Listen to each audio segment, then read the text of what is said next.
దేవుని పరిశుద్ధ నామానికి వందనాలు. ఈ ఉదయకాలం ఒక దేవుని వాక్యాన్ని మనం ధ్యానం చేద్దాం. 2 సమూయేలు గ్రంథము 22వ అధ్యాయము 2వ వచనం.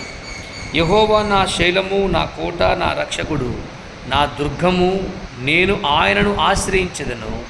నా కేడేము, నా రక్షణ శృంగము, నా ఉన్నత దుర్గము, నా ఆశ్రయస్థానము, ఆయనే నాకు రక్షకుడు.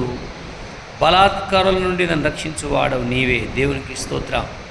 సౌలు చేతిలో నుంచి, శత్రువుల చేతిలో నుంచి దేవుడు దావీదును విడిపించినాక దావీదు అంట మాట ఏంటంటే, దేవా నా ఆశ్రయ దుర్గము నీవే, నా శృంగము, నా శైలము నీవే అని దేవుడిని మయంపరుస్తున్నాడండి.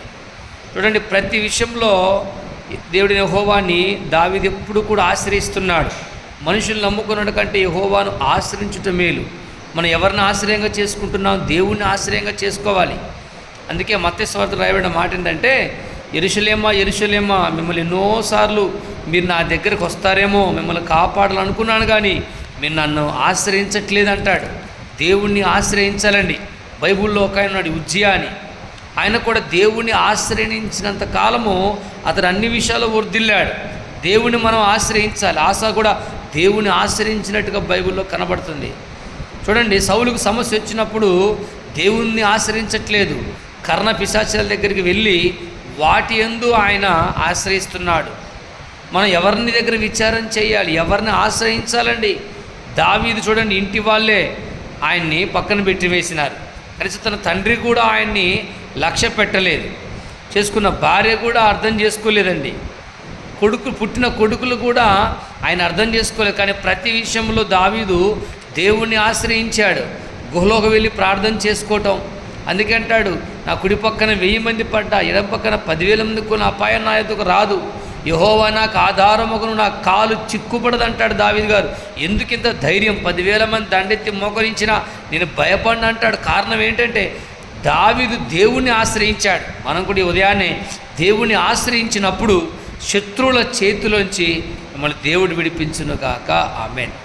ఐగుప్తీయులు చూడండి, ఐగుప్తీయులు ఇజ్రాయేలీలు ఐగుప్తీయుల మధ్యలో ఉన్నప్పుడు ఎప్పుడు దేవుణ్ణి ఆశ్రయించారో, దేవుని సన్నిధిలో మోషే వారి కొరకు ప్రార్థన చేశారో, ఇజ్రాయేల్ నిమిత్తం దేవుడు సముద్రాన్ని 6 నెలలుగా మార్చాడండి. వాళ్ళు ఎప్పుడైతే వాళ్ళు దేవుని ఆశ్రయించకుండా సొంత ఆలోచన చేత నడిచారో వాళ్ళ జీవితంలో అన్నీ చేదైన అనుభవాలు గుండా వెళ్ళారండి. కనుక మన జీవితంలో ఉదయాన్నే దేవుని ఆశ్రయిస్తే మనం ఆశావలి, ఉజ్జియావలి మనం దీవించబడతాం. దావీదు ఎందుకు ఇంత ధైర్యంగా నా దేవుడు, నా రక్షణ దుర్గము, నా మిశ్రమస్థానం ఆయన అంటున్నాడంటే, ఆయన ప్రతి పరిస్థితుల్లో దేవుడి మీద ఆధారపడ్డాడు, దేవుని ఆశ్రయించాడు. యెహోవాను ఆశ్రయించిన వాడు ధన్యుడని కూడా ఇర్మీయా గ్రంథంలో రాయబడిందండి. వాడు జలముల యొద్ద చెట్టు ఎట్లా ఉంటాడో అట్లా ఉంటాడు. చూడండి, వర్షము లేని సంవత్సరమున కాపు మానదు, చింత మానదని బైబిల్లో రాయబడింది. కనుక దేవుని ఆశ్రయించిన వాడు ఈరోజు ఆశీర్వాదం ఉన్నా లేకపోయినా వాళ్ళ జీవితంలో ఎప్పుడు కూడా కదలడండి. దేవుని ఆశ్రయించిన వాడు కదలక నిత్యం నిలిసియును కొండవలే ఉంటాడు. కనుక ఈ ఉదయకాలం మనం ప్రతి పరిస్థితులు, ప్రతి సమస్య ఆయనకి అప్పచెప్దాం, ఆయన్ని ఆశ్రయిద్దాం. దేవుడి మాట దీవించునుగాక. Praise the Lord. హల్లెలూయా.